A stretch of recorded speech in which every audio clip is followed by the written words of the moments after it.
Bapak, Ibu, Saudara, Shalom. Mari kita berdoa sebelum kita membaca firman Tuhan dan merenungkannya pada hari ini. Bapa kami di sorga, terima kasih untuk kesempatan hari ini kembali kami akan membaca firman dan merenungkannya. Pimpinlah kami ke dalam kebenaran Tuhan. Di dalam nama Tuhan Yesus kami berdoa dan mengucap syukur. Amin. Pembacaan firman Tuhan kita pada hari ini diambil dari 2 Samuel pasal yang kelima, ayat 6 sampai ayat yang ke-10. Demikian bunyi firman Tuhan. Lalu raja dengan orang-orangnya pergi ke Yerusalem, menyerang orang Yebus, penduduk negeri itu. Mereka itu berkata kepada Daud, "Engkau tidak sanggup masuk kemari. Orang-orang buta dan orang-orang timpang akan mengenyahkan engkau." Maksud mereka, Daud tidak sanggup masuk kemari. Tetapi Daud merebut kubu pertahanan Sion, yaitu kota Daud.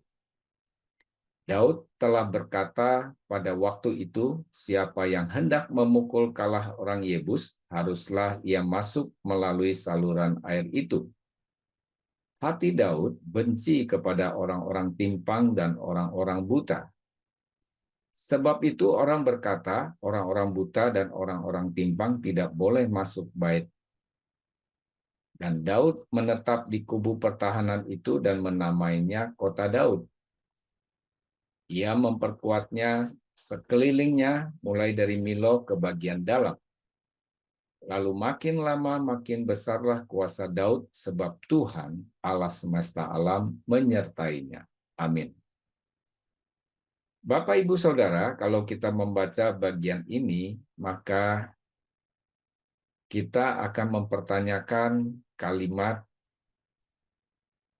di dalam ayat yang ke-8, tertulis Daud benci kepada orang-orang timpang dan orang-orang buta. Apakah demikian?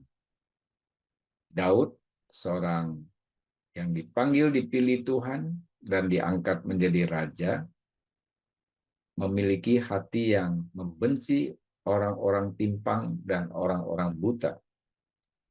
Kalau kita membaca ayat 6 dengan teliti, dikatakan, lalu raja dengan orang-orangnya pergi ke Yerusalem menyerang orang Yebus, penduduk negeri itu. Mereka itu berkata kepada Daud, engkau tidak sanggup masuk kemari, orang-orang buta dan orang-orang timpang akan mengenyahkan engkau. Lalu disambung dengan kalimat, maksud mereka, Daud tidak sanggup masuk kemari. Jadi, pemakaian istilah orang-orang buta dan orang-orang timpang itu sebetulnya hendak merendahkan Raja Daud. Saudara-saudara, maka di dalam ayat ke-8, ketika kita membaca Daud benci kepada orang-orang timpang dan orang-orang buta, kalimat ini tidak bisa kita artikan secara harfiah, sama seperti di dalam ayat ke-6 tadi, bahwa penggunaan orang-orang timpang dan orang-orang buta dipakai untuk merendahkan Daud, sehingga dikatakan Daud tidak mungkin bisa masuk ke Yerusalem. Dan Daud memakai istilah itu kembali sebetulnya ditujukan kepada orang-orang Yebus. Bapak, Ibu, Saudara, Daud kemudian memenangkan kota Yerusalem, lalu makin lama makin besarlah kuasa Daud, dan Alkitab mencatat sebab Tuhan Allah semesta alam menyertainya. Demikian yang menjadi perenungan bagi kita adalah Tuhan memanggil Daud dan mempercayakan pelayanannya sebagai seorang raja, dan Tuhan juga menyertai Daud, memberikan kekuatan kuasa kepadanya untuk menjalankan rencana Allah di dalam kehidupannya.